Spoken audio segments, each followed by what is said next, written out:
Working for Huffines is just is a true joy. Honesty and integrity that we bring forth every day is very important to me, and it's just a great atmosphere.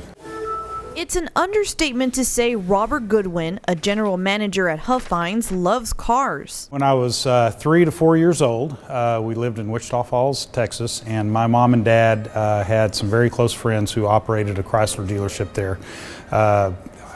It was the highlight of my day when we got the opportunity to go to the dealership. It's a passion. I loved, of course, the cars. I loved the smell. I loved everything about it. Goodwin says as soon as he could work, he took the wheel in the automobile industry and hasn't let go.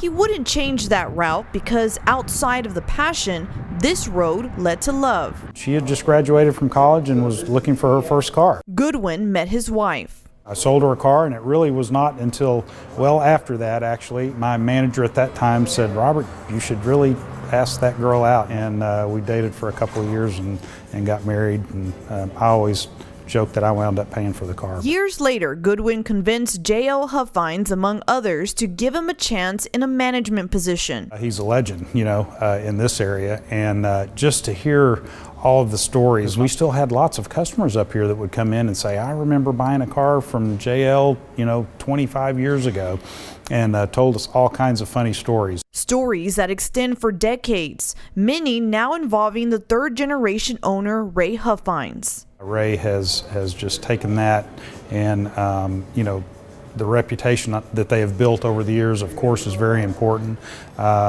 And Ray has just done a great job of carrying that on and of instilling the culture of customer service in all of our team members. And just like the Huffines, one generation taking over the dealerships after another for 95 years, Goodwin says his daughter shares the same passion for cars. Maybe one day she could sell you a car too. For Real News, I'm Sarah Macias.